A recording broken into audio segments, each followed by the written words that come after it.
الشیطان اللعین الرجیم بسم اللہ الرحمن الرحیم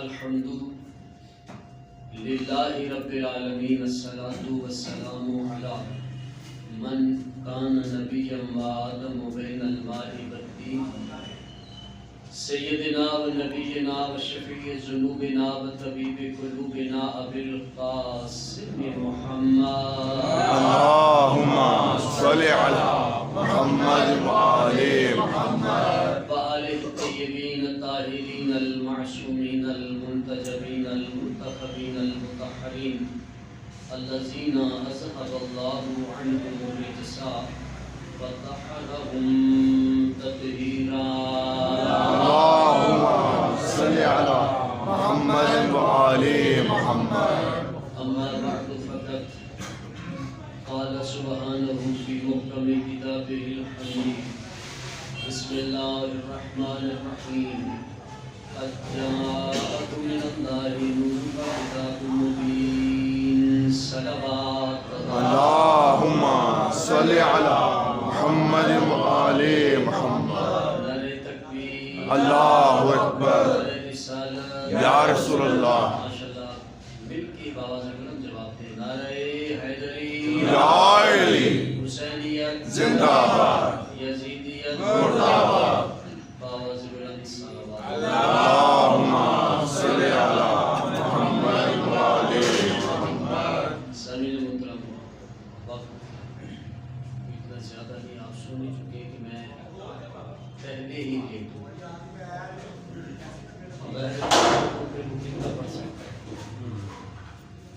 قد جاءکم من اللہ نور و کتاب مبین ارشاد رب العزت قرآن مجید کی بڑی مشہور و معروف آیت مجید ہے ماشاءاللہ بفیض مجالس یہ چھوٹی چھوٹی آیتیں حدیثیں اور فرمان معصومین کے تو ہمارے بچوں کا کل ہی یاد ہے یہ مجلسوں کا صدقہ تو انہی مشہور آیات میں سے جو اکثر ہمارے خطباء و ذاکرین کی موضوع سخن یہ آیت رہتی ہے قد جاءکم من اللہ نور و کتاب مبین بالکل جانے پہچانے اور مانوس لفظ ہے ارشاد رب العزت ہو رہا ہے قد جاءکم کہ بے شک یقیناً حتماً آ چکے ہیں قد جاءکم کہ یقیناً آ چکے ہیں تم تمہارے پاس اللہ کہہ رہا ہے کہ یقیناً تمہارے پاس آ چکے جب اللہ کہہ رہا ہے تو پھر ماننا پڑے گا کہ آ چکے ہیں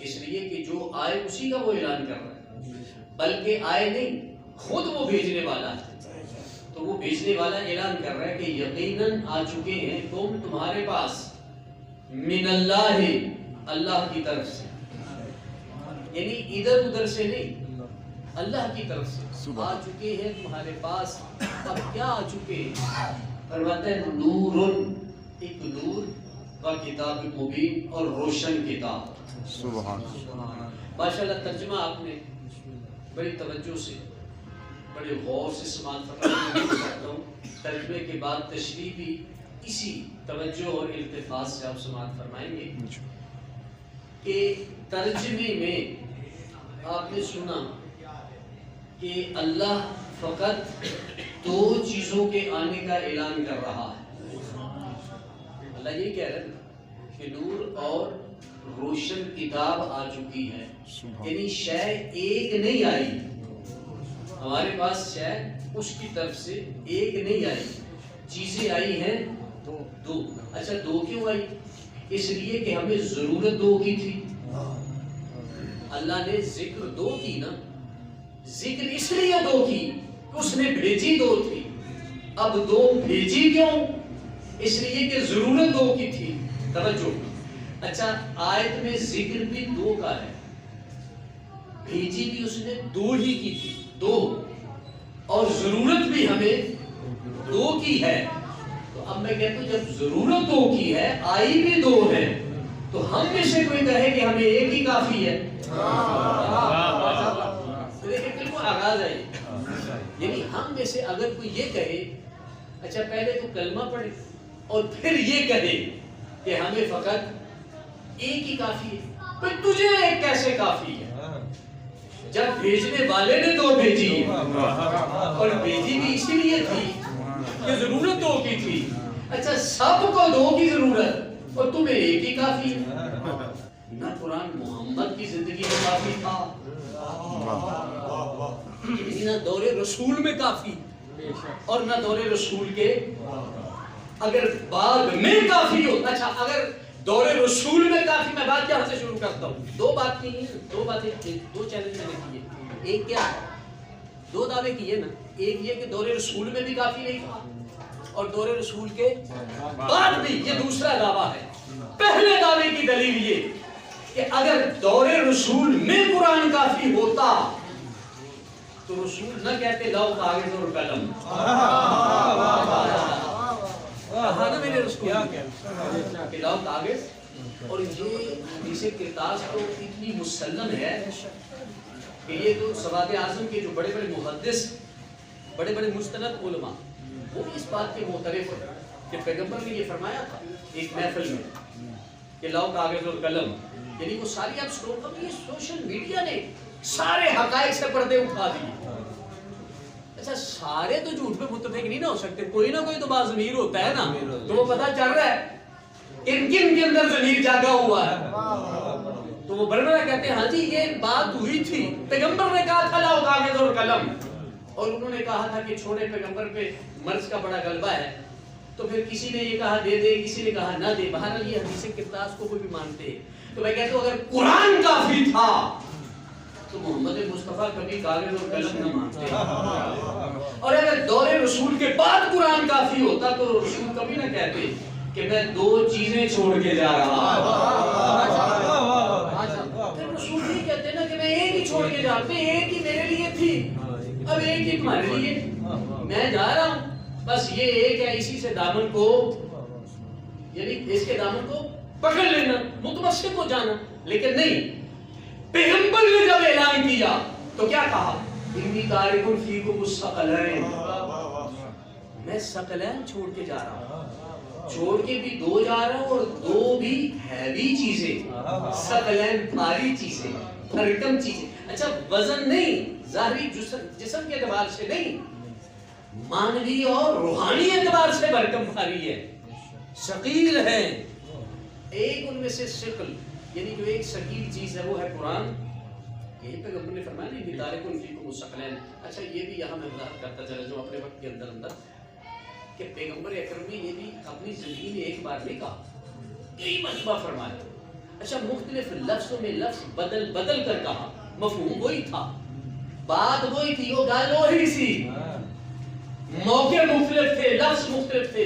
کبھی کہا انی تارک فیکم الثقلین, اور کبھی میرا رسول کہہ رہا ہے انی مستخلف فیکم الثقلین, کہ میں اپنے بعد ان دونوں کو خلیفہ بنا کے جا رہا ہوں. مستخلف خلف سے ہے, میں اپنا جانشین انہیں بنا کے جا رہا ہوں, ایک قرآن کو اور ایک اہل بیت کو, یعنی دو چھوڑ کے جا رہا ہوں. تو پیغمبر یہی تو بتا رہے ہیں کہ دیکھو, اچھا اعلان کر رہے ہیں دو چھوڑ کے جا رہا ہوں. یہ ذرا بات تھوڑی سی لطیف اور بریک ہے, لیکن انشاءاللہ اگر سمجھ میں آ گئی تو لطف آئے گا. پیغمبر نے اعلان دو کا کیا, اس میں کوئی شک نہیں. ان تارک فیکم الثقلین, اس ثقلین تسنیہ کا صیغہ ہے. تسنیہ کی دلالت عربی میں دو پہ ہوتی, شاید ایک ہوئے نا تو انہوں واحد آنے, جنہوں انگلش تو سنگولر آنے ہو. اچھا انگلش ایک تو ٹپے تے پھر پلورل ہو جاتا ہے نا, جمع ہو جاتا ہے.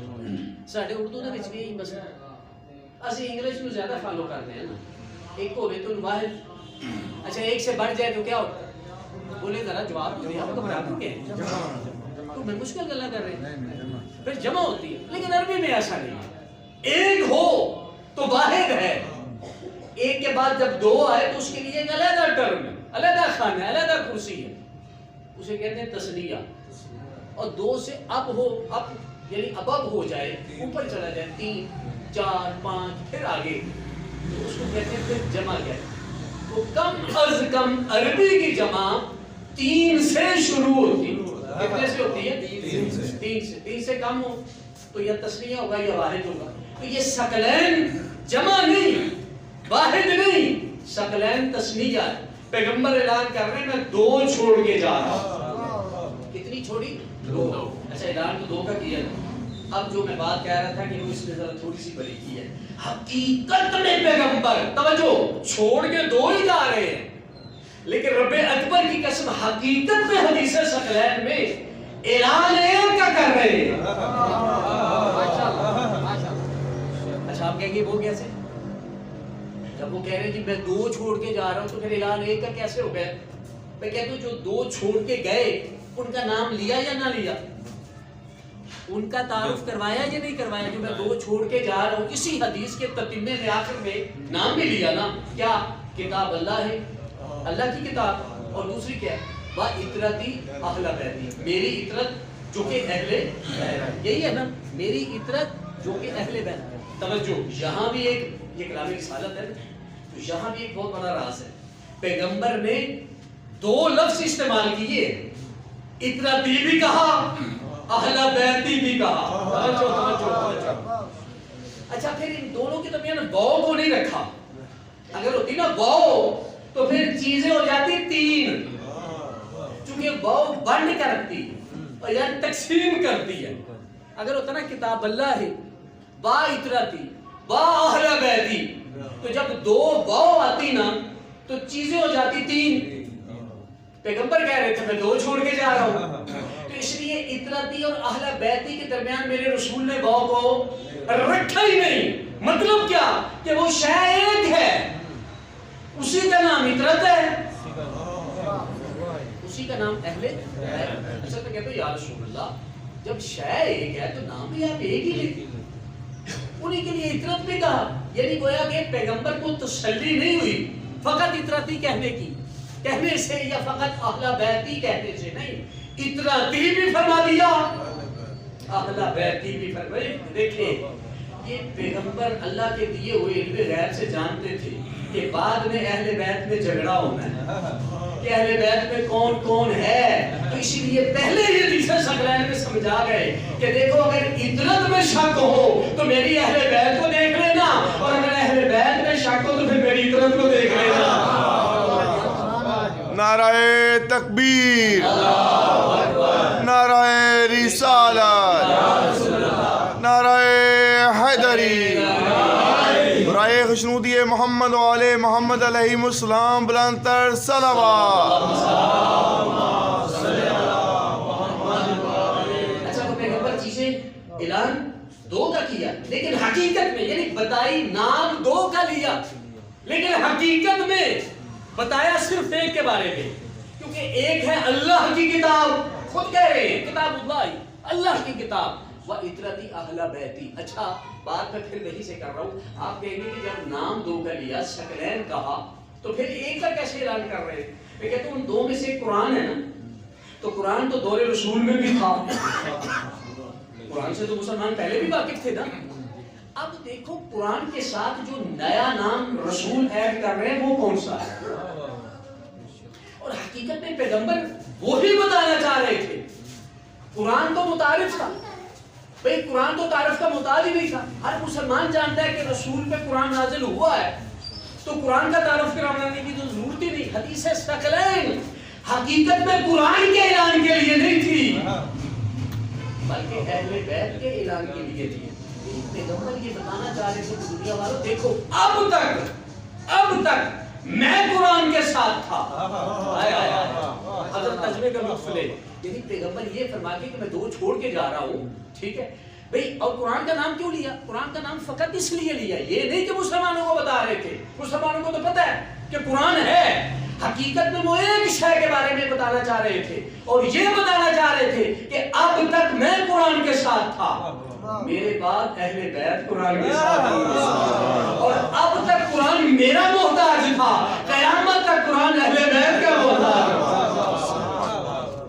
اس کا مطلب کیا ہے؟ اس کا مطلب یہی ہے نا کہ نہ میرے دور میں قرآن کافی تھا اور نہ میرے بعد قرآن کافی ہوگا. لہذا کسی دور میں بھی یہ نہ کہیں. اور فرمایا کہ دیکھو ما ان تمسکتم بہما، بس اسی حدیث میں میں ختم کرتا ہوں. یہ کہہ کے نا کہ میں دو چھوڑ کے جا رہا ہوں، اور پھر میں اس کے ترک کا بھی تعارف کروا دوں. یہ حدیث فقط اہل تشیع کے علماء نے بیان نہیں کی بلکہ خلفاء کے علماء، اور ایک بڑا مستند نام، بہت بڑا نام،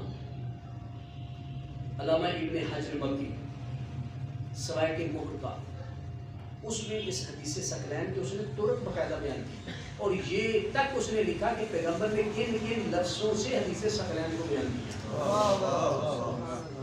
فقط ایک لفظ میں نہیں، کئی راستے اس نے بیان کیے کہ اس راوی کی زبان سے بھی آئی ہے، اس طرح بھی یہ حدیث آئی ہے، یہ بھی حدیث، اس طرح بھی یہ حدیث ہے، حدیث ثقلین کے ترک اور جتنے بھی راستے ہیں بیس اس نے سارے بیان کیے سوائے کے مہر کا والد۔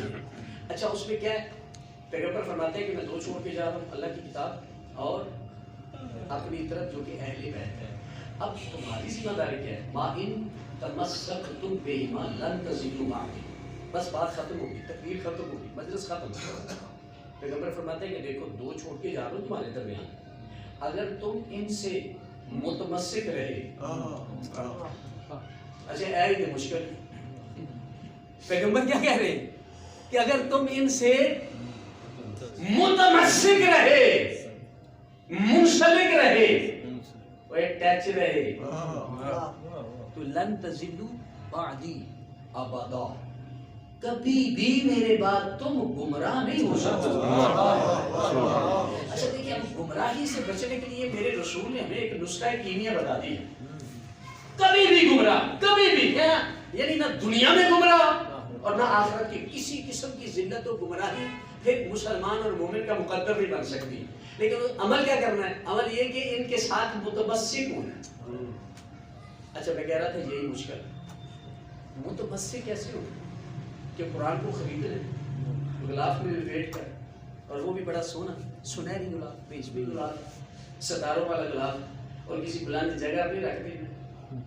اچھا جب کبھی کسی کو بات کا یقین نہ آئے تو پھر اسی کی قسم اٹھا لینی ہے، تو قرآن کا نام تو لے لیے، متمسک تو ہو گئے۔ یعنی یہ قسموں میں اس کو استعمال کرنا کیا میری کافی، یہی متمسک ہونا ہے؟ متمسک کے معنی کیا ہے؟ بس یہ ایک سوال میں چھوڑ کے جا رہا ہوں، اس کا جواب میں نہیں دوں گا کہ قرآن سے متمسک کے معنی کیا ہے۔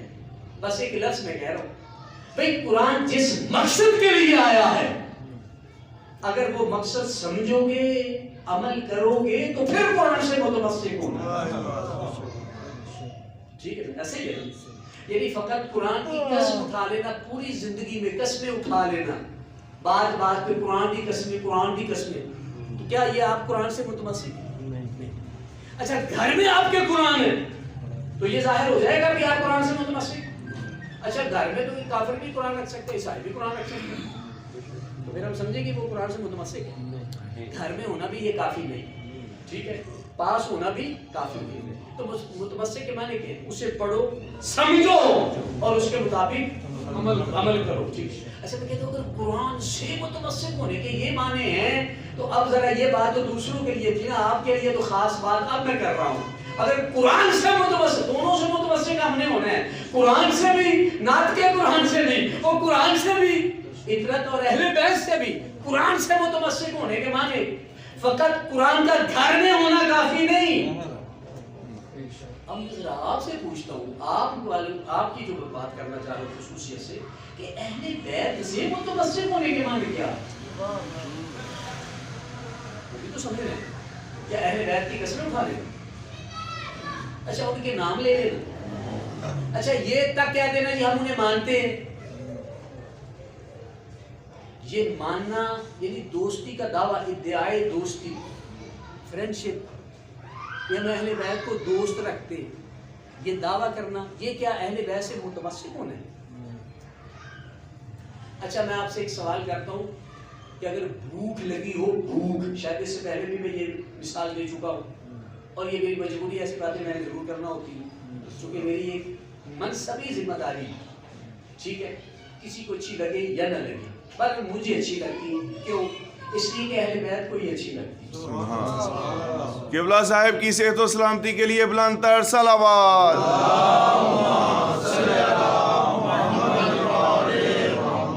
بھوک لگی ہو تو اب سارا دن کہیں روٹی روٹی روٹی، بھوک مٹ جائے گی؟ پیاس لگی ہو سارا دن کہیں پانی پانی، اچھا بیچ میں روح افزا کا بھی نام لے،